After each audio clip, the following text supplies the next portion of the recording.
Back 24 hours from now, we'll know which Democrat will face which Republican in the race for governor. We knew it would be competitive on the Democratic side. We had no idea just how interesting it would be on the Republican side. And joining us for more are Gabriel Hammond of the Sarasota Democratic Party, Zach Anderson, the political editor for the Sarasota Herald Tribune, and Sarasota GOP Vice Chair Jack Brill. Let's start with the Democrats because we just had those interviews with Gwen Graham and Philip Levine.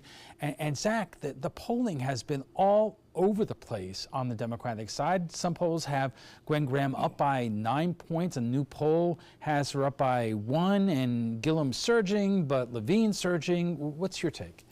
Well, one of the things we're going to wonder after this is we want to see who won the polling primary, because you're right. There's all over the place with these polls, and some polling firms are going to have some egg on their face after this, because obviously there's going to be some people who are really wrong about this. But my take is that this is still a wide open race as we come down to the last day here. I think Gwen Graham has consistently been at the top of the polls. I think you still have to look at her as kind of a front runner.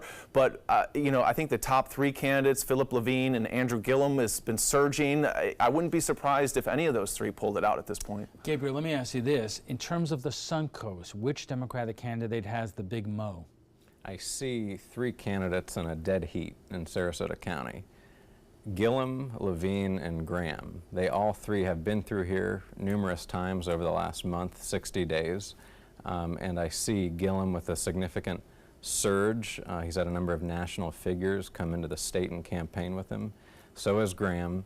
So is Levine. So it's a total toss-up in Sarasota County. But how, that is statewide here. I know that the young progressives go for Gillum more, but I know a lot of establishment Democrats on the Suncoast who are Phil Levine supporters.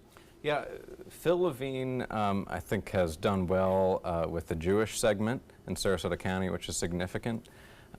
Graham, I see a lot of support coming from those wealthier Democrats who have financed campaigns historically on the Suncoast. So we're just going to have to see tomorrow. Jack, I'm going to ask you to handicap the Democratic field. Based on the polling all over the board, I would say that if you look at our world, it's going to come down to Gwen Graham and Phil Levine, but I could be totally wrong. I can tell you this, Alan. I think Republicans are most worried about Gwen Graham. They fear more of a centrist candidate, a woman, especially if she goes up against Ron DeSantis. I just was talking to a prominent Republican today who said he thought that Gwen Graham could possibly beat DeSantis. I think they are worried most about her just because of her profile and that she could appeal more to independents. But Gillum, he's been surging, and it would be interesting to see a real liberal candidate versus a real conservative candidate. I wanted to get your take on that, Jack, but good news. We're going to carry over the governor's discussion to the next block. We will continue our conversation in a moment. Stay with us.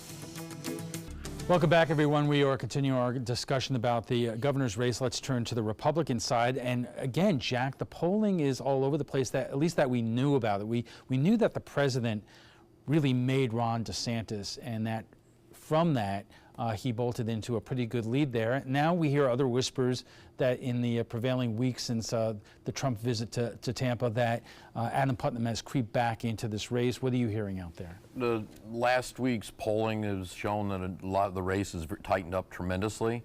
I think also an indication how tight the race is based on that the president did a robocall for Congressman DeSantis today and did a tweet about him. So another well-heeled Sarasota Republican said to me, "You will know if DeSantis is in trouble if the president comes back to Florida," which he has not. He has not. So it's hard. Either you're going to take it 2 ways. One, he's either solidifying it and finishing it off by doing the robocalls, or there's a serious issue, and obviously in today's world, the president just can't hop on a plane and come down. It takes weeks of planning and coordination. So I think this race is a lot closer based on all the polls around than everyone thinks. And I'll give you an example, though. One of the things you got to look at, I look at the numbers in Sarasota County, the voting, and how tight it is, both in AB and early voting. But interesting little stat, in CD 17, which is the Stubbe-Gonzalez race, in the 9 counties, 8,500 high propensity voters that have voted in every election in 14 and 16 still have not voted in tomorrow's race. Zach, So it'll be real- interesting to see. Real quick question, real quick answer. Did Trump come down here too early for DeSantis? I don't think so. I think he came and goosed him kind of at the right time, and the narratives in the last month has been all in DeSantis' favor, which is what you want heading into the election. I mean, you could argue that you'd like to have him down here, the week before maybe, but the president's schedule can be difficult to arrange like that. But I would just point out that even the polls that show the race tight still have DeSantis leading by a few points. Hasn't been a poll that really has come out, a credible poll that has showed Putnam leading. So, and if you look at the margin of error, some of these polls that allegedly show the race tight, it could be a lot bigger lead for DeSantis. Gabe, real quick, and then I want to move on to the congressional races, but does it make a difference to Democrats whether it's DeSantis or Putnam? The Democrats are going to be in great shape either way. One, because if DeSantis gets in, Trump is a damaged president. If Putnam gets in, the Trump base might go back to sleep because Trump's candidate was not put into the general election. What I will say about DeSantis is I think his campaign might have peaked when Trump came and spoke in Tampa about 35 days ago, and I see momentum for DeSantis petering off. His name has disappeared from the headlines for the last few weeks. Right, and Putnam has money and DeSantis doesn't.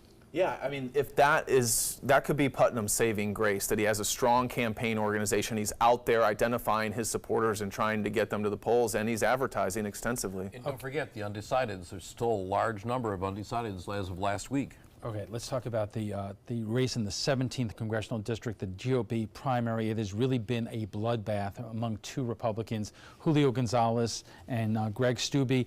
And we have to say this is a overwhelmingly Republican district, so the Democrats, at least the conventional wisdom, does not have much, have a lot of chances here. But as the party vice chair, Jack, this has been really difficult for the party to see these two guys go at it in the way that they have. I look forward to tomorrow at 7:01. Can we actually go start going out against Democrats again, and the primary season's over with?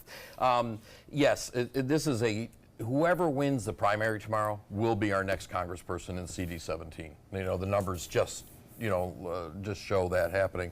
It has been a very, very contentious campaign on both sides. And there's actually a third candidate now. I don't even know how Bill Akins is going to factor. He might get 3 points, 2 points. Who knows? I will say he's been robocalling every day all around Sarasota. So who knows? But this race, and I mentioned about the high propensity voters, but you've got a lot of factors going into this thing, so it's hard to say. You say, and it's probably true, that one way or the other there will be a Republican that is the next congressman from the 17th. But Zach, this year, in terms of the 16th, that's Vernon Buchanan's seat, which he has been in office for about 10 years. The Democrats are once again targeting him. They have made David Shapiro on their red to blue list, not Jan Schneider. They're taking sides in that primary. Is there any difference in the terms of the conventional wisdom? Is this a bridge too far for Democrats, or could this be the year? I think you look at the amount that the Democrats are investing in this race, and Shapiro has raised $1.3 million. There's an outside group that has spent roughly $1 million on this seat that is aligned with the Democrats. They're not explicitly coordinating with Shapiro's campaign, but they're run by Democrats. You don't go in and spend $1 million, I don't think, unless you think that you have a shot at this seat. I think it's still a stretch for them. This is a pretty GOP-leaning seat, but if there's a good wave, you never know what could happen, and Shapiro has set himself up with pretty strong fundraising. I want to change the subject again to the U.S. Senate race. There is really no significant primary here, but there is a huge race between Governor Rick Scott and Senator Bill Nelson here. And Gabe, I saw a story today saying that Democrats in Florida and in Washington are incredibly concerned about the race that Bill Nelson is running. He is running it like an old school Democrat, keeping his head down, not campaigning a lot, and that Governor Scott is cleaning his clock right now. Yeah, well, there's one thing the media likes to do, and that they like to say that races are competitive, even if they're not. The thing you have to remember is Rick Scott has squeaked by in 2010 and 2014. 2010 in particular, which was a very favorable year for Republicans, only won that race by 1 point against Alex Sink. Now he's up against longtime incumbent Bill Nelson, who's very popular, particularly in the northern part of the state where Republicans rely on for significant vote share. So I give Nelson the lead going into the last 2 months. He hasn't been ahead in a poll in the last 35 to 45 days. I mean, the momentum, you know, he's not even, he looks like he's, you know, he's trying to catch up, and we're only 60 days out. So I really think the one thing you're right, Governor Scott has barely broken 50%, you know, so he's got to get more than that this time. But I think that the momentum and just the lead that is already being built, that, you know, everything that keeps going the way it's going, it's going to take a lot for Bill Nelson to come back. I think Rick Scott's got a really, in fact, I'm planning on him being our next U.S. Senator, but I think, you know, you're just watching this race and the momentum of it. Bill Nelson is, you know, he looks like a deer in headlights right now. Alan, Democrats, if they're being honest, are nervous about this seat. Rick Scott went from being one of the least popular governors in America to one of the most popular governors in America. He's been relentless in pushing this jobs message. He's proven to be an indefatigable campaigner. He's out there all the time. He's reaching out to Latino voters. There's polls that show that he's doing quite well with Hispanic voters compared with other GOP candidates. So I think that Democrats are nervous about this race. One thing I have to rebut, and that is Scott has spent a lot of money, his personal fortune. We're talking about $7, $5, $8, $9, $10 million so far, and we're still 2 months out. Nelson's barely turned on the spigot, so we have to look at this. Why would you allow your opponent to build this kind of momentum and hold your powder? Nelson has been a very popular senator for many, many years, so he doesn't need to redefine himself. The voters know Bill Nelson. Okay, let's take a quick break. We'll be back in a moment, and we'll talk about the local school board races, and we'll have final thoughts, so stay with us. Welcome back. Let's talk about the school board races. And joining us tonight are Gabriel Hammond of the Sarasota Democratic Party, Zach Anderson, political editor of the Herald Tribune, and Sarasota GOP Vice Chair Jack Brill.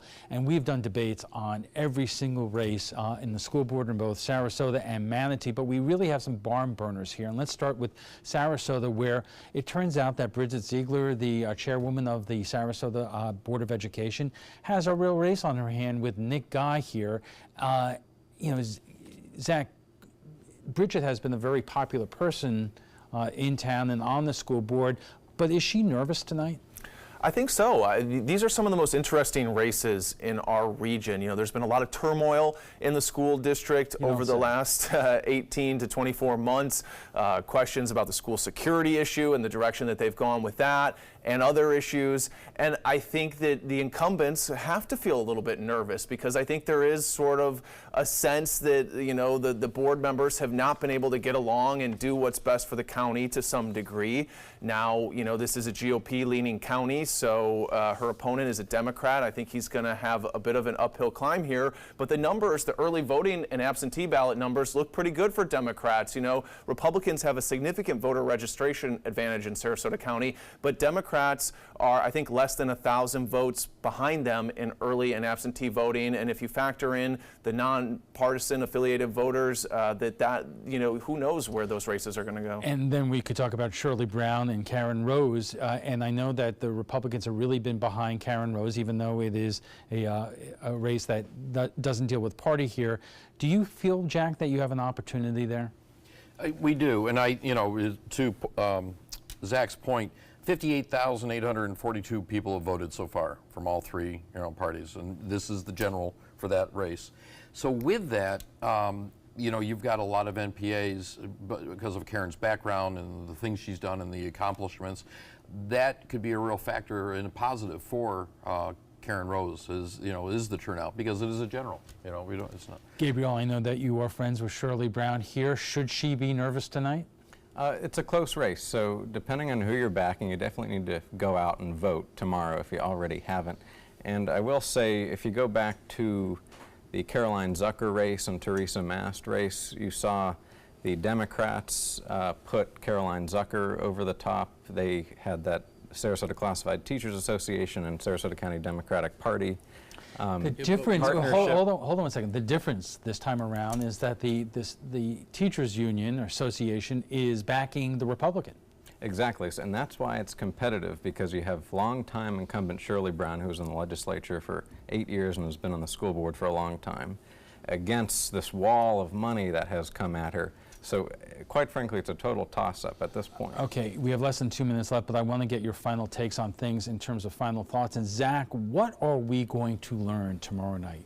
Well, we're going to learn how much sway Trump has over the Republican Party in Florida. I mean, that's one of the most fascinating things. For presidents do not get involved in primaries like this. This is just very, very unusual for him to come and endorse a candidate for governor and to really put his stamp on this election. He is on the ballot in a lot of ways, and it'll be fascinating to see if his candidate, if his endorsement is able to put his candidate over the top. So, Jack, let me ask you this, because I know from talking to Republicans on the Sun Coast that in terms of party activists and the infrastructure, most of you are behind Adam Putnam.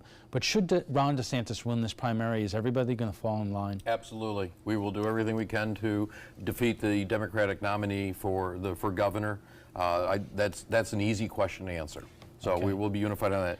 And I think the one other takeaway you got to look at for tomorrow, we're on record to have a high turnout primary, probably one of the highest we've had in recent history that we all know of.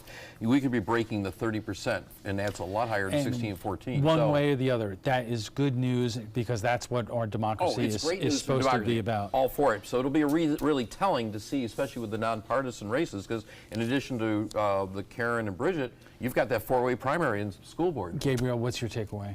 What the five-way, highly competitive Democratic primary, gubernatorial primary at the top of the ticket has done is motivate Democrats, and they're voting in these down-ballot races. And what we see in Sarasota County, despite the Republicans having a 40,000 voter advantage in raw registration, we're seeing the Democrats in a virtual tie with the Republicans going into Election Day tomorrow. And it's going to be close. The Republicans all come out on Election Day. All right. I'm sorry, what was your point there? Look, we've always had a huge turnout on Election Day. Our voters come out on Election Day and have historically in Sarasota County. And Alan, one thing a lot of people are really going to be looking at is the turnout. Is there going to be a blue wave? How energized are Democratic voters this year? I think that is one thing that we're really going to be able to see to some degree in these results, the turnout numbers. Well, that's the question here. How can we learn about whether Republicans around here are in real trouble just by looking at primary results tomorrow night? I'll tell you how you know that. Margaret Good was going into Election Day tied Democrats versus Republicans numbers-wise. Republicans outnumbered Democrats by thousands of votes on Election Day, yet Margaret Good tied on Election Day, meaning a lot of Republicans are looking to vote for Democrats because of what's going on in the White House. We'll leave it there. Gentlemen, thank you very much. Before we go, a few words on the passing of John McCain. Respect. There are statesmen who earn admiration from those who don't share their political philosophy. John McCain was heroic in war, politics, and how he led his life. He was unafraid to call out those who put themselves above their country, no matter what party they claimed to lead. I had the honor to interview him when he ran for president. I am not afraid to say that I admired the man. And to those, even members of his own party, who voiced their disdain for him and his positions of principle he took over the last few years, well, that says more about you than it does about him. Thank you for your service, John McCain. We want to thank our guests for being here tonight: Gabriel Hammond of the Sarasota Democratic Party, Zach Anderson, the political editor of the Herald Tribune, and Sarasota GOP Vice Chair Jack Brill.